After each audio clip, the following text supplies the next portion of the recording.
Hi everybody, it's Jules by Jude, and I want to show you what I promised I was going to show you earlier last week. And this is a pendant made with a paint which is called Pebeo.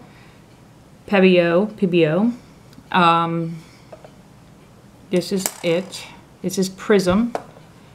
This is oh, I only have Prism with me. We'll just use Prism.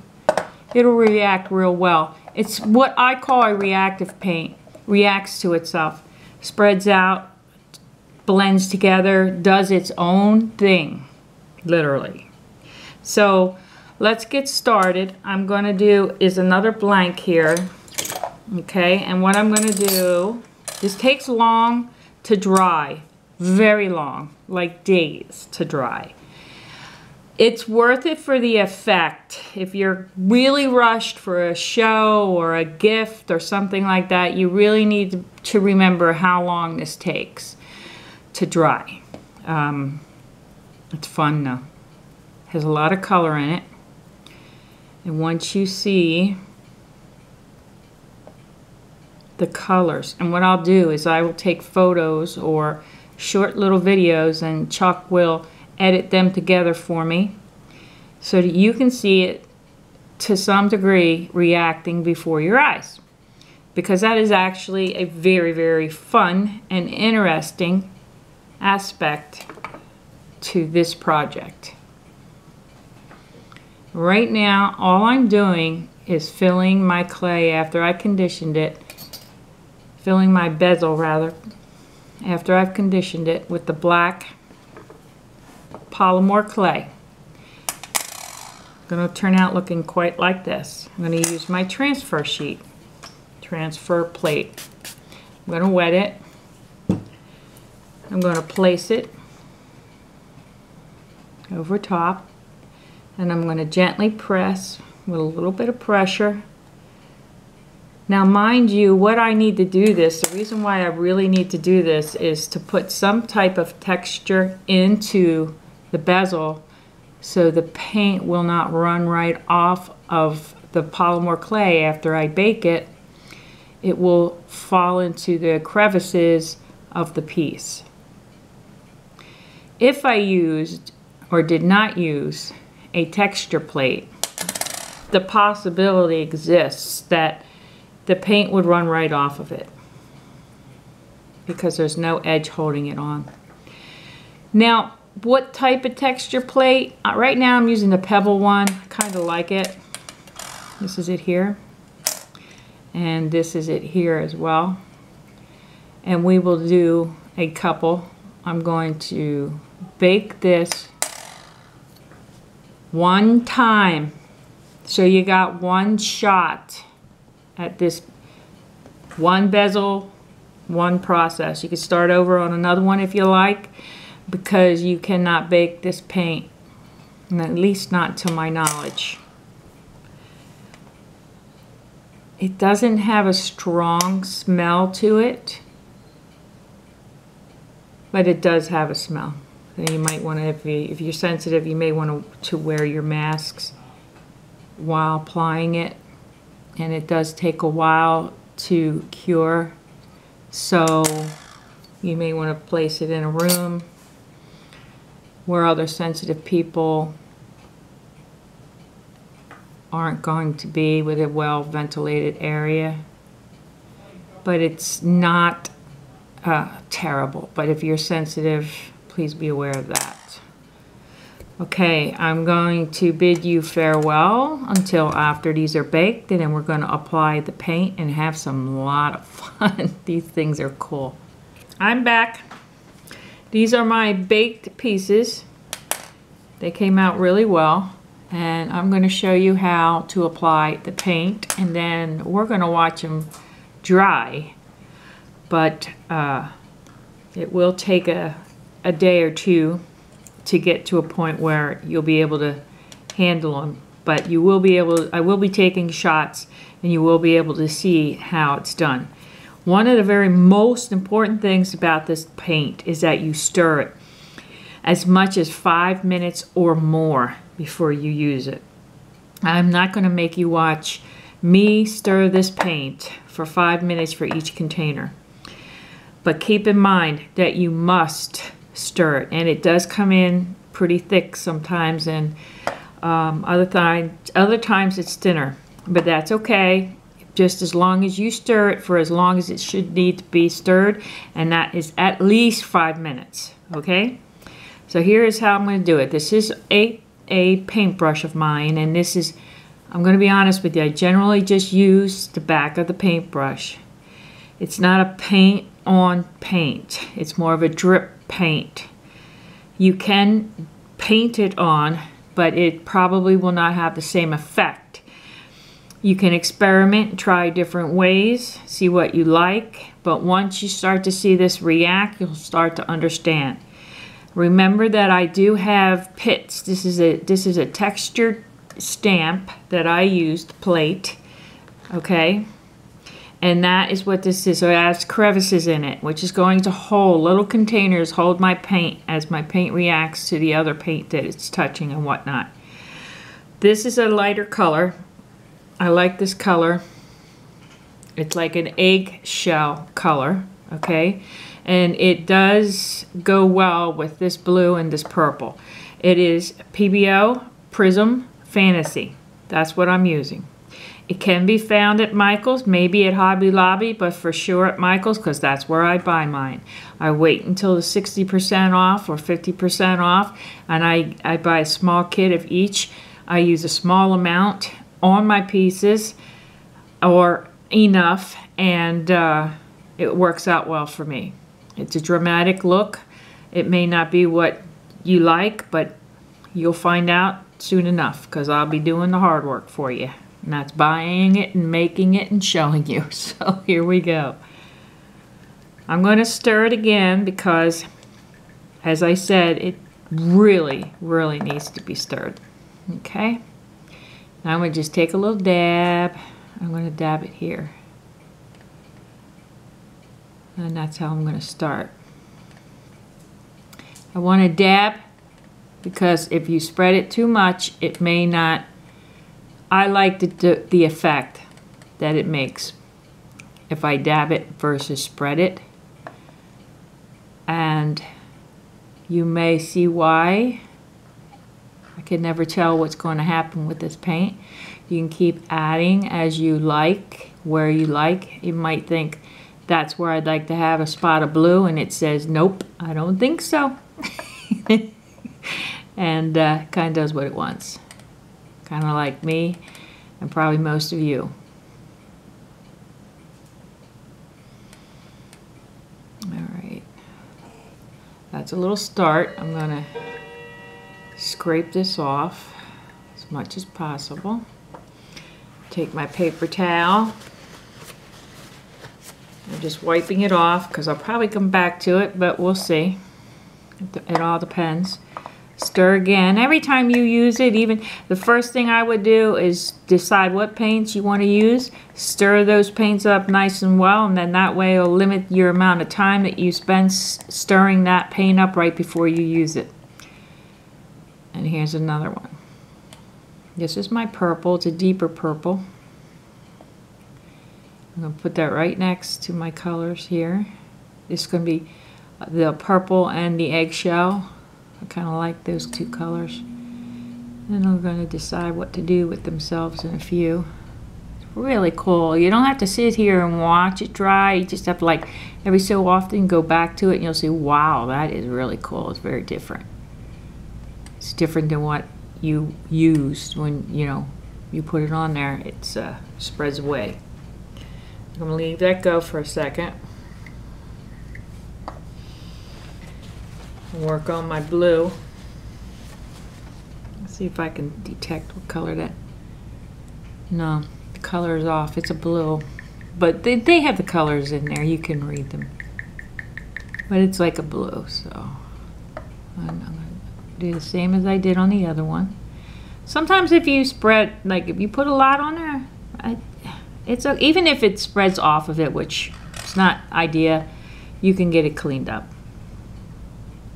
The only reason why you don't want it really to spread off of it basically is, besides the mess alone, would be that your paint is less than it would have been on the piece, and it won't affect the other colors and itself the same way it would have if that amount of paint was still on there. If that makes any sense, guys. There we go. And the closest thing I get to spreading is around the edges when it comes to that point. So I can cover up the black, and that's when you get a few drips off the back to the back. But the bezel that we're using right now, you can get that paint off fairly easily, so it really doesn't affect the piece itself. Now if you were just using the clay without a metal bezel, you may have a different problem, but even then can be scraped off with a little razor or even sanded off if it's on the side and you don't want it on your side, however your piece is going. As you can see, all I'm doing is dabbing right now. I am going to add more. If you can see, and hopefully you can see how it's starting to react by itself. There we go. Put that here. A little bit here.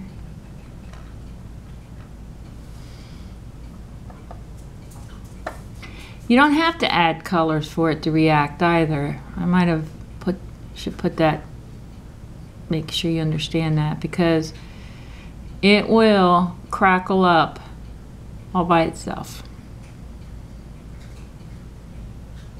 It's an interesting technique. It's an interesting piece. I'm going to leave that there for now. I'm going to add a little bit more eggshell to my purple, and we'll go back to the blue when we can. Once I'm done applying, I'm going to shut the camera off, and I'm going to sit here for a few minutes and then turn it back on and run a little clip each time, and you'll be able to see. So it'll be kind of time-lapsed, and because who wants to sit and watch paint dry? Actually, it's kind of fun in this case. The way it reacts to itself is kind of interesting. But you're still not going to want to sit here for 2 days and watch it on film. But when it's drying at your home, if you get the opportunity to try this technique out, you're going to see how you'll walk away and it'll be one way, come back and you'll be like, oh, that's so cool. And the best part about doing this little technique here is, besides the paint and the polymer clay, is that the bezel is already in place for you. It's a metal bezel and the bail, but I have done them all in polymer clay, and they're just as beautiful.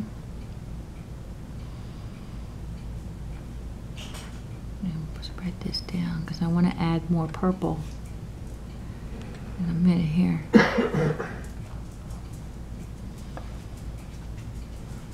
Yep, see, it's dripping a little bit right there. That's okay though. I can also wipe it off before it dries. I'll get up here in a second. I'm trying to get that one little edge I have over here. There we go. But keep in mind too, most of the reason why this is leaking over is because I'm forcing it to the edge. Once I'm done doing that, it won't do that anymore. Hopefully. Now I'm going to take this piece. For now, I'm going to do it with my hands because I don't have enough room in the camera space to use the proper tissue paper to take off some of it. You know?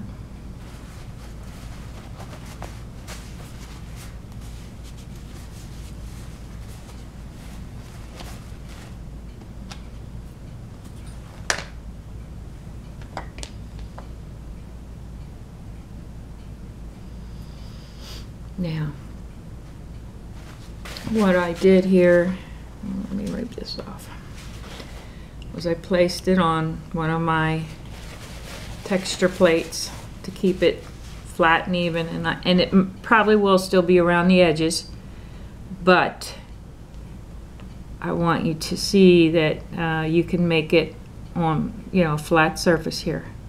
What I want to do is spin that around. Now, let's see. Let's get this out of the way. Move this back a little bit. It is starting to react to itself, and I want to add a little bit more eggshell to this blue. Another thing to keep in mind, you can wait a certain period of time, and you'll have to experiment to know exactly what time that is, where you can start adding after the paint has started to react to itself to further the pattern by just dragging